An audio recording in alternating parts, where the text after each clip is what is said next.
A receita é super fácil de fazer, nós precisamos somente de 3 ingredientes que são 2 xícaras de farinha de trigo, 2 pitadinhas de sal, aí você mistura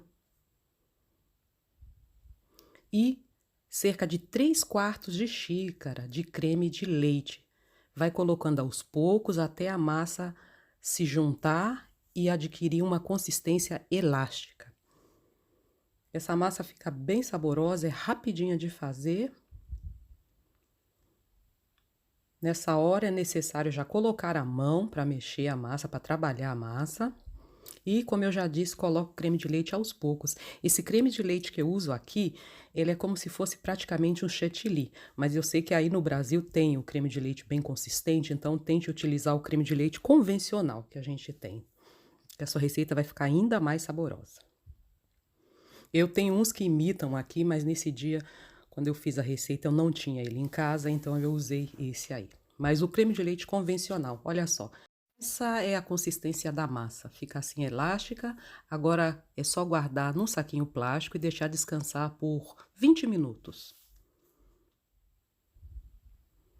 Para rechear, eu estou utilizando peito de frango que eu temperei com sal, pimenta do reino, tomate, azeite, cebola, refogadinho.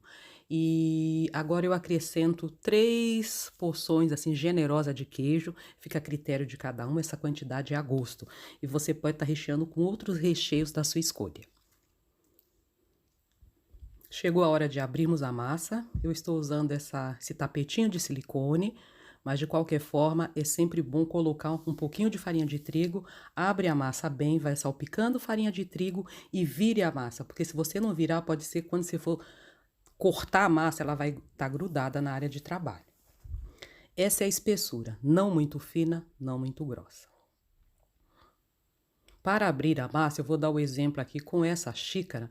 Você pode usar uma xícara, um pires ou um cortador. Eu dei o exemplo aí com a xícara, depois eu começo a usar esse cortador aqui.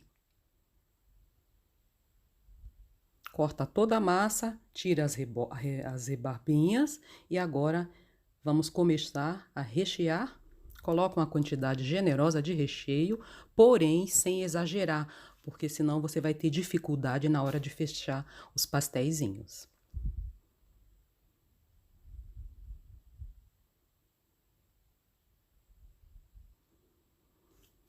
Eu cortei com esse utensílio e agora vamos tentar fechar, só que parece que essa massa tá pequena, né? Embora eu tenha cortado com esse cortador, porque normalmente fica uma sobrinha ali, dessa vez não ficou. O que que eu vou fazer? Vou tentar acertar aqui com os dedos, dar aquele jeitinho, porque a gente não vai perder nada, né? Eu acho que vamos fazer o seguinte agora, né? Ajeitar com as pontas dos dedos e vou enrolar agora, fazendo esse formato como se fosse uma empanada, tá vendo? Você puxa a massa, coloca pra dentro, dá uma esticadinha, coloca pra dentro, uma esticadinha, coloca pra dentro, tá vendo? Essa é uma forma de fechar que é muito utilizada para empanadas. E esse pastelzinho não deixa de ser um empanado, assado, né? Olha, dessa forma fica. Vamos repetir o processo com toda a massa, até que a massa termine.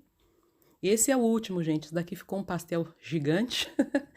Eu preferi fazer um grande ao invés de fazer dois pequenininhos. Fiz um grande e foi o último pedacinho da massa. Não deixa nada, vocês vão abrindo e reutilizando até acabar toda a massa.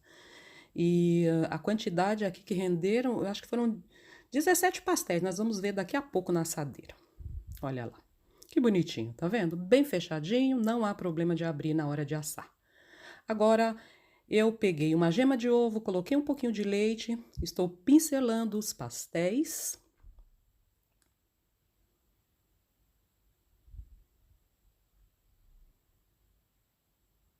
Depois eu vou acrescentar aqui, gente, gergelim. Vou colocar gergelim em alguns e queijo ralado em outros. Você pode, essa parte é opcional. Se você quiser, você pode salpicar com orégano, fica muito delicioso também. Ou deixar sem salpicar, simplesmente com o ovo batido. A nossa receita ficou pronta. Esses são os pastéisinhos com a semente de gergelim. Esse aqui é com queijo, tá bem quente, gente. E agora, pra gente, vamos abri-lo. Olha só, que maravilha.